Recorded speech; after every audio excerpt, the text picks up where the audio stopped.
This video will contain spoilers for the Netflix film Over the Moon. Thank you.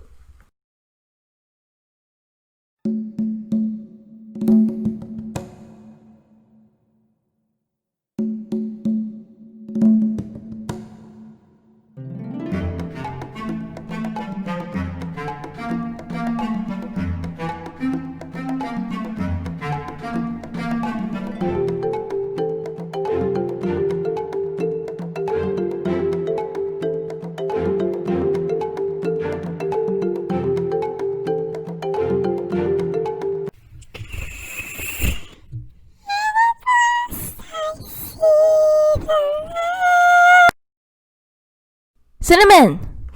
Ah! Crocodile! Get away from me, you crazy ball of fur! Dragon, why'd you wake me up? It's too early. I'm doing a movie review of Over the Moon. Do you want to join?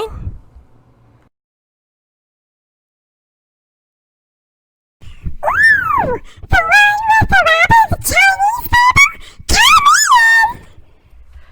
So, for some of you who may want to have a bit of relief from the Halloween horrors you had to witness, especially from the horror flicks you've seen, I thought this film would be a good time to review, especially during these difficult times. So, as we all know, change is very difficult at times. When we experience change, we have issues of having to grapple with it, especially when we have loved ones that passed away. And in a lot of cases, with change always comes the 5 stages of grief: denial, acceptance, sadness, anger, and bargaining.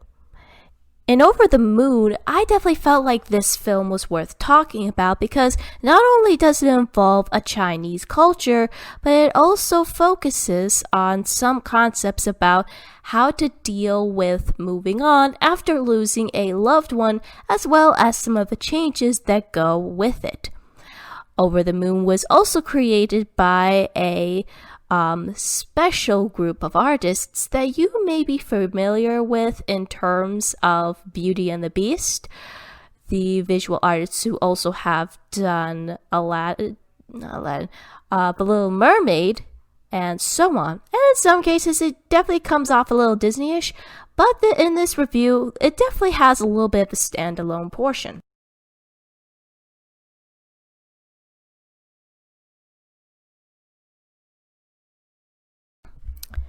So, to start off, it begins with the storytelling of the Chinese folklore about a space dog that can chew up the moon and spit it out later.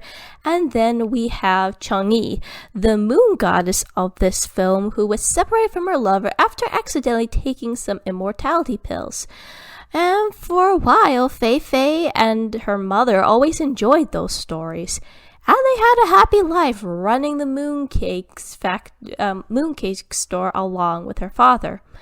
But then her mother dies tragically, I think from cancer, and for 4 years she's mourned until Fei Fei meets Jin and his mother. And they definitely have an interesting concept which slowly was going to take place.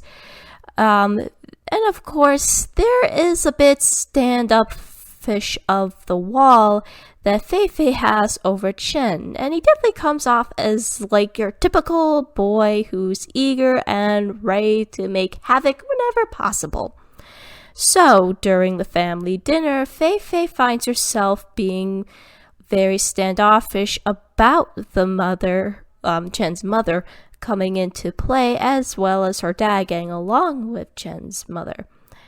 And of course, she gets upset when one of her aunts gets a little snobbish and cynical about the story, one that is very cherished to Fei Fei.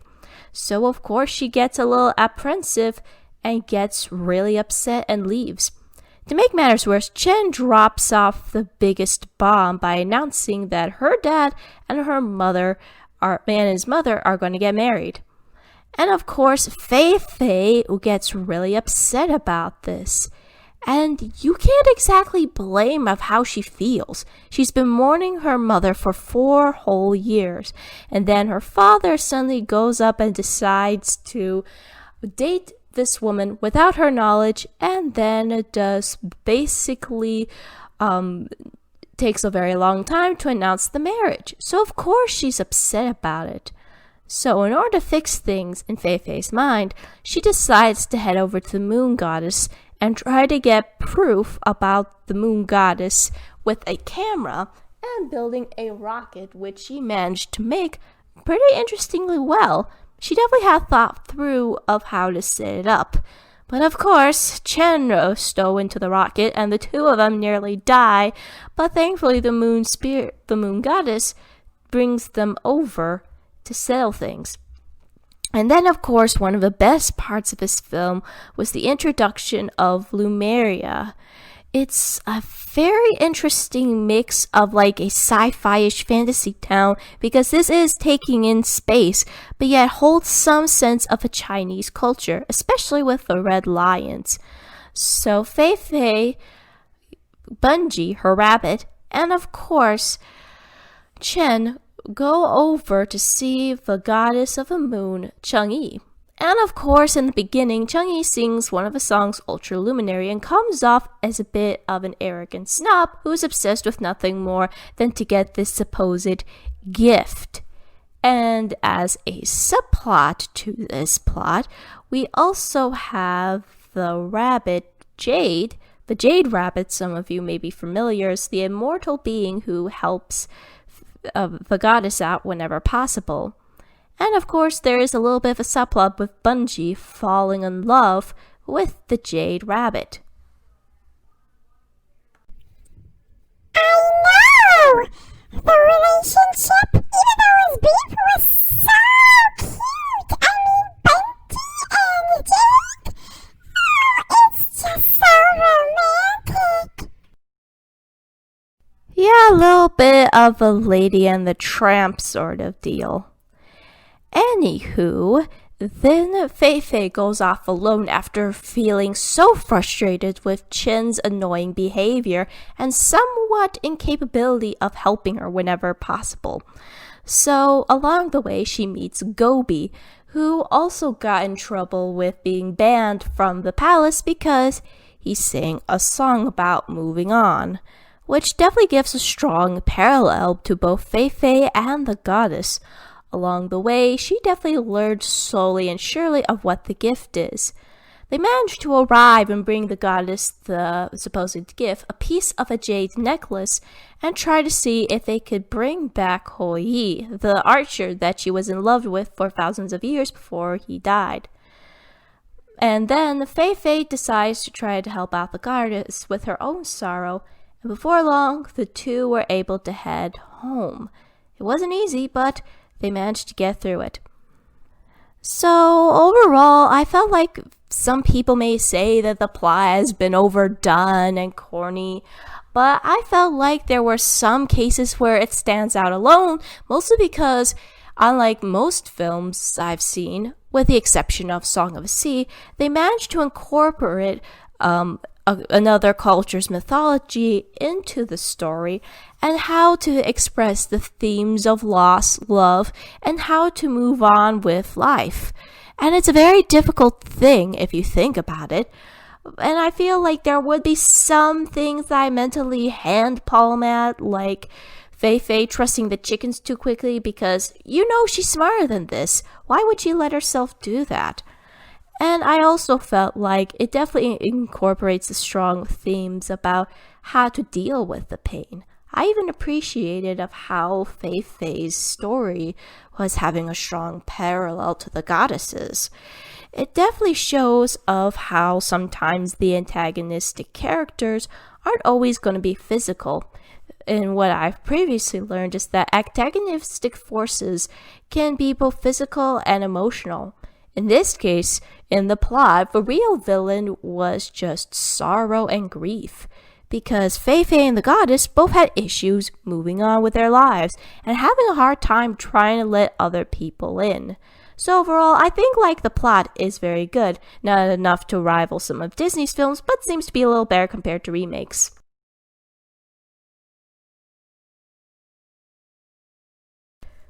In terms of a star of the characters, I'd say it would be Chen and Fei. Fei. Chen is where comes off as your stereotypical brother, excitable, somewhat annoying, but in some cases he is a bit prone to causing disaster wherever he goes. But one thing that kind of helps him is that he's a fast learner. He tries to overcome certain situations and tries to help out whenever possible. He also had this capability of running through walls, though physically he couldn't do so, but towards the tail end of the movie he was able to do so with the Room of Eternal Sadness. I felt like there was some symbolism with Chen's relationship with Fei. The entire room embodied Fei's sorrow and how she was dealing with grief for 4 whole years. And then Chen literally crashes into her life, practically breaking down the very walls that she built. Now, speaking of Fei, I thought she was a pretty good antagonist. She's relatable and something that's now overdone. She may possibly rival that of the usual Disney princess protagonist. Anyway, Fei definitely plays an interesting role throughout the story.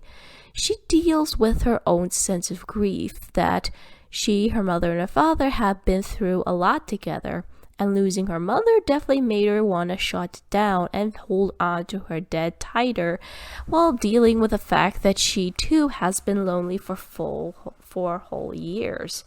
Another thing that I thought was interesting is where slowly but surely she begins to accept the fact that she has been lonely for those 4 whole years after her mother died, and which is probably why Chen plays such a big role to her, he may be the only person she needs in her life. And I do like of how she tries to help out the goddess, which I will go through later. But in some cases, she seems like the ideal character that goes through the 5 stages of grief. The denial that she's been lonely for 4 years, the sadness that comes with having to deal with this change of the betrayal and her father, the anger that comes with the new mother coming into play, and then of course you have the acceptance that things are going to change and that she needs the Chen as her brother, and the acceptance of her loneliness. Same goes for the moon goddess. Whenever she was faced forward, she comes off as a little aloof, arrogant, a total pop star diva, but she definitely pulls off that facade in a way where it definitely feels like you can sympathize with her, but sometimes in some of her gestures you can't help but roll her eyes. But I do, again, like the relationship that she and Fei have, where Fei somehow managed to help the goddess overcome her grief and sorrow of losing Hun Yi, as well as Fei trying to help the goddess overcome her own grief, thus the two beginning the healing process properly.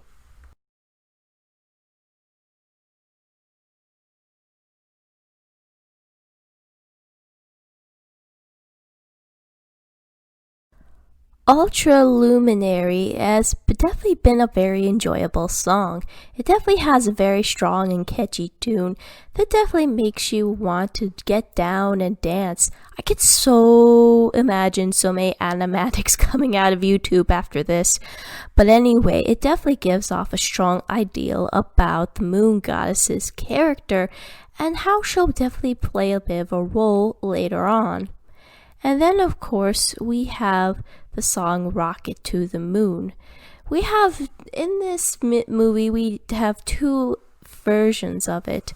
And it feels like it represents Fei's sorrow and disbelief that her father's moving on after losing the mother for 4 whole years. And again, this definitely makes Fei so relatable. She's struggling with these sudden changes in her life and she doesn't know how to cope with it. Heck, This reminded me of Lydia from the Beetlejuice musical.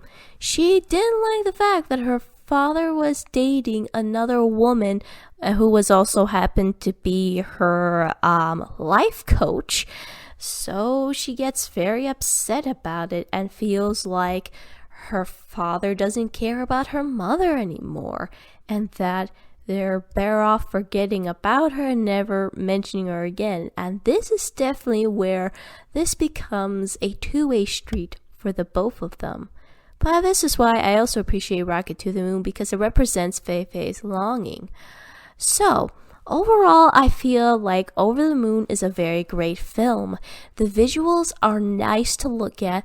The characters are set up in a way where they aren't over-exaggerated and annoying, as well as the fact that they are put in a relatable situation that we struggle with even now. I even appreciate the music and how they incorporate the Chinese traditions of a moon festival. Heck, I'm pretty sure after seeing this film, it will encourage people to actually look into this culture and maybe give a more appreciation to the Asian culture itself. Overall, Over the Moon, I definitely would recommend. So this is it, everyone. I hope you've enjoyed this video. We have to go now. I know, Cinnamon, but rest assured there's gonna be more holiday movies that I'm gonna review. So stay tuned, everyone, for all the videos that I may shoot out to you. And please subscribe and do a like. Have fun and be safe. Farewell.